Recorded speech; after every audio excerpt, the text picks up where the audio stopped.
Vítam vás pri pozeraní videorecenzie tabletu Google Nexus 7. V tomto tablete sa pozrieme teda zblízka na zubok s tým, že pozrieme sa na všetky jeho výhody, nevýhody. V prvom rade začnem s tým, že tablet sa začal predávať oficiálne na Slovensku 10.10.2012 s tým, že niektorí si ho mali možnosť v Elektrách už kúpiť o niečo skôr. Samozrejme v oficiálnej výbave žiadny šedý dovoz, ako sa zvykne nazývať, niektorý druh dovozu. Pozrieme sa na samotný tablet. Ako vidíte, tak tablet obsahuje 1,2 megapixelový fotoaparát. Hneď vedľa toho, neviem, či máte možnosť to vidieť, sa nachádza dióda, alebo jednoducho povedané snímač automatického jazu, ktorý prispôsobuje svetlo okolitému, aby teda batéria vydržala čo najdlhšie. Čo sa týka samotného tabletu, máte možnosť si všimnúť mini USB. Je možnosť si zakúpiť na eBay naozaj za pár šupiek, ak by som to nazval, zhruba za nejaké 2-3 eurá. Kábel, ktorý tzv. OTG kábel, ktorého vám vyjde klasický vstup na USB a z toho máte možnosť si pripojiť USB flašku a podobné záležitosti, či už klávesnicu alebo myš. Čo sa týka toho, tak oficiálny USB nepodporuje, preto je potrebné si stiahnuť aplikáciu. Pozrieme sa aj samozrejme na ňu. A hneď vedľa toho sa nachádza 3,5 mm jack s tým, že je teda potrebné riešiť nejakú komplikovanú redukciu. Samotný tablet váži zhruba 300 g, čo je veľmi ideálna váha a pôsobí naozaj veľmi pevne. Tá predná strana je pomerne veľmi hladká, ideálna. Samozrejme je citlivá na otlačky prstov, to znamená, že je to vidieť, ale stačí ho raz pretať a je to v poriadku. Čo sa týka samotnej tej druhej strany, tak tá je na tom veľmi ideálne a práve že to mňa veľmi očarilo, pretože naozaj ten tablet je pomerne, aspoň pôsobí, ale taktiež cítiť, že je pomerne pevný a nehrozí niečo podobné ako poškrebanie fotoaparátu alebo nejakých iných častí, naozaj veľmi oblý. A tu sa ešte nachádza, spomeniem teda na môj vkus, veľmi kvalitný reproduktor, teda aspoň som s tým ja osobne spokojný. Čo sa týka ďalších záležitostí, pozrieme sa ešte na tlačítka. Tu sa nachádza teda zapnutie, vypnutie tabletu, odblokovanie, zablokovanie, tlačidlo plus, tlačidlo mínus, teda obráte, pridáte hlasitosti. Samotný Jelly Bean Android 4.1 je veľmi rýchly a naozaj mu aktuálne niečo vytknúť, aj keď určite sa nájdu nepriaznivci. Je pomerne rýchly, aj to prezeranie toho menu je veľmi svižné. Vám sa to možno môže zdať, že je to nejakým spôsobom trhané alebo niečo podobné, naozaj sa ospravedlňujem, je to spôsobené nekvalitným fotoaparátom, cez ktorý natáčame túto recenziu.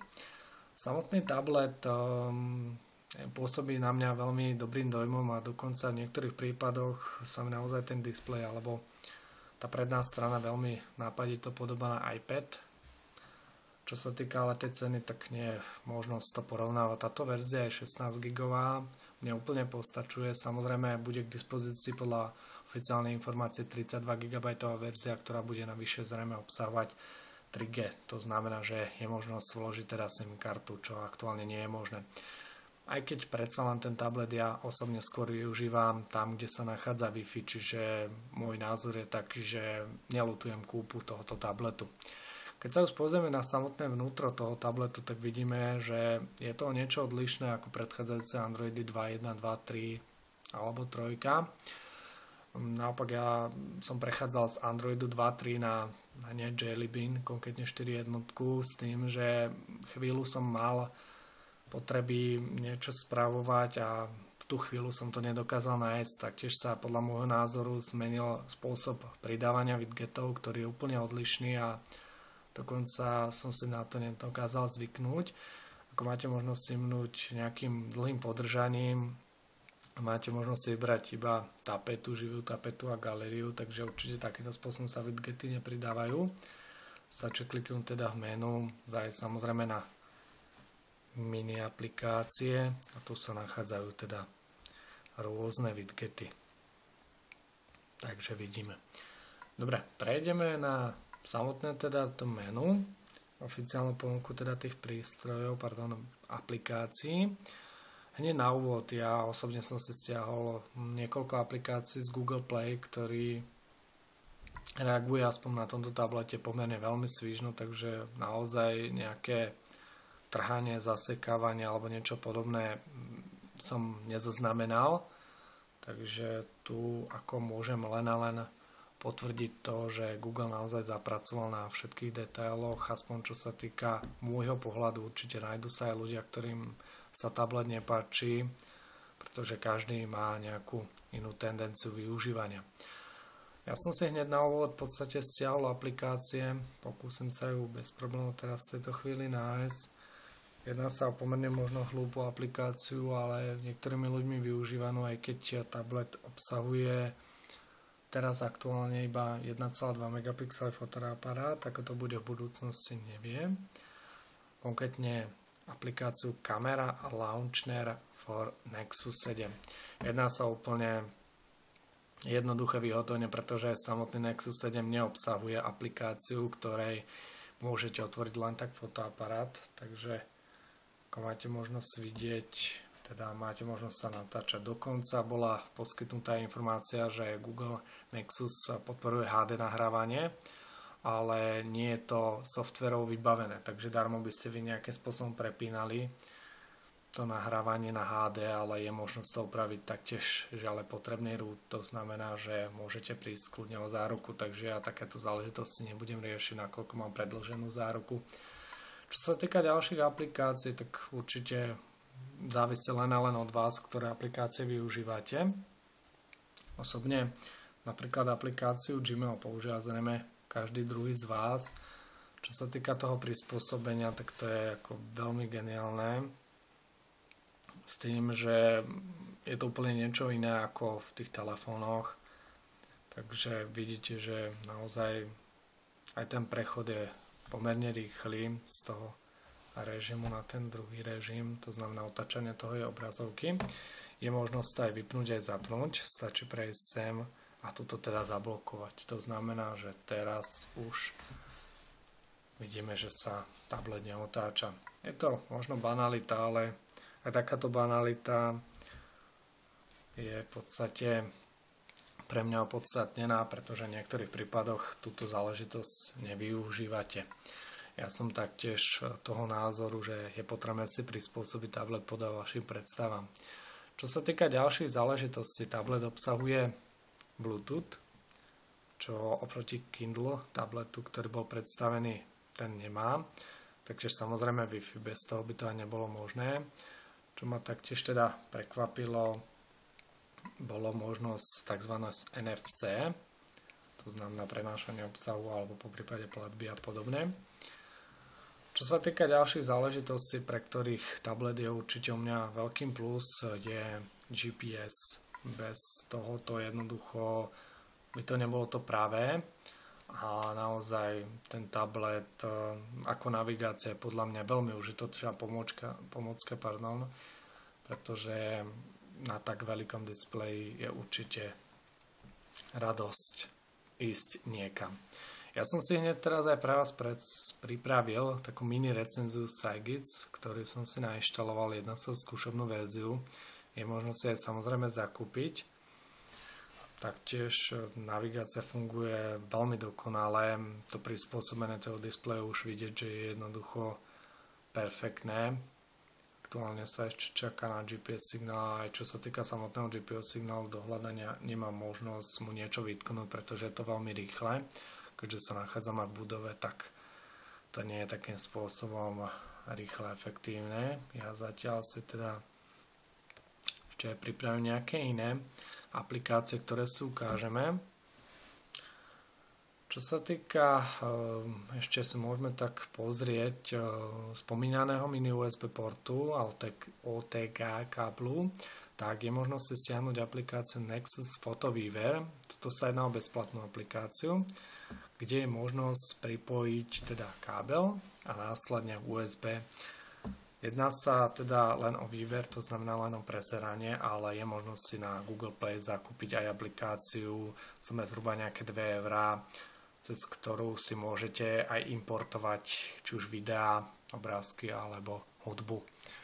Taktiež tablet je podľa môjho názoru veľmi aj vhodný asi na úpravu fotiek, takže určite aj kvôli tomuto ja osobne ho využijem, takže aplikácií mám pomerne veľmi veľa a určite čo sa týka Tegra 3, tam nie je vôbec čo vytknúť, už len tej grafickej karte, ktorá sa tam nachádza, alebo teda tomu grafickému čipu. Aktuálne som si spustil teda hru Shadowgun, ktorá naozaj vyniká grafickým spracovaním. Aj čo sa týka toho ovládania. Je pomerne na môj vkus veľmi jednoduché, aj keď je to sila zvyku. Tá grafika je naozaj úžasná. Takéto niečo sa v minulosti človeku mohlo len snívať. Počujeme, že ten reproduktor je pomerne zrejme hlasný. Čo sa týka tej hry, tak pokúsim zobraziť čo tak najreálnejšie, aby ste mali možnosť to vidieť.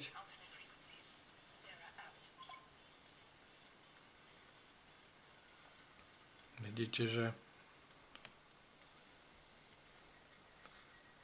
naozaj na hranie hier je to podľa mňa veľmi ideálne. Či už niektorí rozmýšľate, že budete mať naozaj len ten tablet na nejaké výnimočné facebookovanie alebo hranie hier, je to skutočne na vás, ale naozaj tie hry si podľa môjho názoru vychutnáte naozaj najlepšie. Takže určite fantázie sa medzi ne kladú aj tým hrám, ktoré v budúcnosti ešte vzniknú. Takže to je tak v rýchlosti len nejaká informácia ohľadom tejto hry. Takže naozaj vypnutie je veľmi rýchle. Stačí len kliknúť stredným tlačítkom. Taktiež čo mne sa veľmi páčilo a bolo naozaj na môj vkus veľmi krásne spracovaný pinball, ktorý je aktuálne v dispozícii priamo Tegra Zone, ktorá je teda vhodná pre tento tablet a potom následne presmerovanie do Google Play. Takže už na prvý pohľad vidíte, že čo sa týka tej grafiky, tak naozaj mňa to veľmi nadchlo, ako niektorí môžu tvrdiť, že tá grafika možno nie je až tak veľmi dobrá, alebo jednoducho mohli ešte zapracovať, neviem, takže je to vec názoru, ale mne sa akože veľmi páči aj spracovanie niektorých tých hier a čo sa týka trhania, tak to môžete určite zabudnúť, také niečo tu nie je. Samozrejme sa stane. Vidíte, že dnes mi to nejde, ale to je zrejme kvôli tej recenzii, že sa na ňu iným spôsobom sústreďujem. Dobre, čo sa týka ďalších záležitostí, tak žiaľ, ako nevýhoda každého nového Androidu je, že niektoré hry alebo jednoducho niektoré aplikácie žiaľ systém Android 4.1 nepodporuje. To znamená, že nevždy to musí byť v poriadku. Stretol som sa so pár hrami, ktoré som nečakal, že nepôjdu, ale hold, nič s ním neurobím. Taktiež ešte si môžeme pozrieť napríklad, pokúsim sa vám teda zobraziť navigáciu. Pozrieme sa ešte opäť na navigáciu, pokúsime sa, poprosím o chvíľu strpenia, som takto tablet, aby mi našiel teda signál, aby sme sa mohli pozrieť na to, že akým spôsobom to načítavanie funguje. Je to pomerne úplne rýchle. V budove samozrejme je to načítanie toho GPS signálu mnoho pomalšie. Dobre, bude to zrejme dlhšie trvať, takže to necháme zatiaľ tak, ale naozaj tá navigácia, čo sa týka Saigicu, to je úplne veľmi inteligentne spracované, takže určite aj tablet tento na využívanie tej navigácie ako určite odporúčam. prednedávnom vyšla v podstate rozšírenie, alebo teda upgrade Android Jelly Bean 4.1.2, ktorý mimochodom má možnosť aj prepnutia do takéhoto módu, ako ste si všimli. Ja to žiaľ momentálne ešte nemám k dispozícii, keďže sa postupne rozširuje cez tzv. OTA aktualizáciu šírenú vzduchom.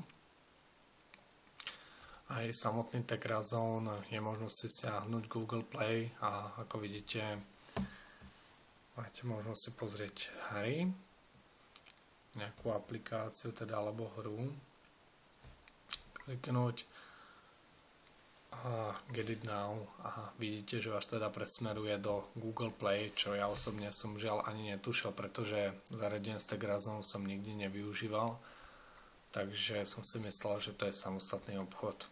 Takže možno sa niektorí žiaľ smejete, ale je to takýmto spôsobom a niektorí ľudia to taktiež nevedia, tak to pre istotu oznámim. Čo sa týka YouTube, tak to je úplne geniálne. Naozaj to spracovanie toho displeja a to vysoké rozlíšenie je úplne fantastické.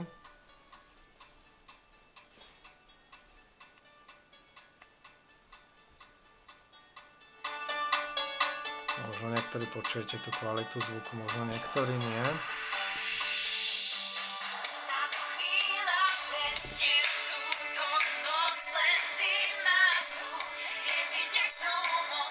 Naozaj niekedy si pripadám, ako keby som pozeral televízor s vysokým rozlíšením, nejakú špičkovú kvalitu a tu je tablet za 200 €, ktorý naozaj obsahuje podľa môjho názoru rozlíšenie, ak sa nemýlim, dokonca nejakého 15-palcového monitoru. Takže ale samozrejme rozdiel, keď je toto riešené na 7-palcovom displeji. Navyše tento displej je vybavený, ak sa nemýlim, aj Gorilla Glass, alebo teda je odolný aspoň podľa môjho názoru voči poškrabaniu. A ten displej je naozaj viditeľný, ak máte možnosť všimnúť, že tá kvalita nie je nahrávania až taká veľmi dobrá, ale máte možnosť si určite všimnúť, že za každého uhla je tá kvalita veľmi prvotriedna, čo u niektorých čínskych alebo niektorých obyčajných tabletov nebýva zvykom, takže vidíte, že naozaj z rôznych uhlov, čiže keď budete pozerať napríklad nejaké video alebo nejaký videoklip aj dva z rôznych uhlov pohľadu, takže tam je to úplne geniálne. Čo sa týka hlasitosti toho tabletu, môj názor je, že to plne postačujúce, dokonca mi pôsobí takým dojmom, ako keby tam aj dokonca bol počuť nejaký bas, takže ale to už je taktiež vec názoru. Dobre, to je momentálne asi zrejme tak všetko, čo sa týka tohoto tabletu. Taktiež ja osobne ho využívam, možno uvedem taký menší tip, stránku, ktorá sa nazýva iPhone.tv.antik.sk. Tu si máte možnosť vybrať naše obľúbené, neobľúbené slovenské kanály, napríklad Joj, Doma Markiza a podobne. Takže si vyberieme napríklad Markizu, je potrebné si stiahnuť z Google Play MX Player a použijeme teda prehratie. Pokiaľ sme predtým pozerali, tak vždy dávame samozrejme začať od znova. A máte možnosť pozerať televízor. Naozaj tá kvalita obrazu nie je až tak veľmi dobrá, pretože je to rozlíšenie prispôsobené skôr na mobilný telefón ako na ten tablet a navyše tento tablet má teda vysoké rozlíšenie. To znamená, že je to možno mierne kockaté, ale je možnosť to nejakým spôsobom takto upraviť ešte, pokiaľ vám to vyhovuje, ale to už skutočne závisí len od vás a od vašej fantázie. Ja osobne to využívam pomerne často.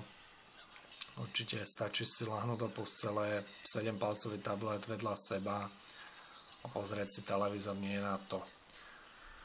Takže naozaj to vypínanie tých aplikácií je pomerne jednoduché a keby ste náhodou zabudli, že ktoré aplikácie, alebo teda by ste chceli využiť tie, ktoré ste mali predtým pustené, tak máte možnosť kliknúť sem a vidíte teda tie aplikácie, ktoré sme mali pustené nedávno.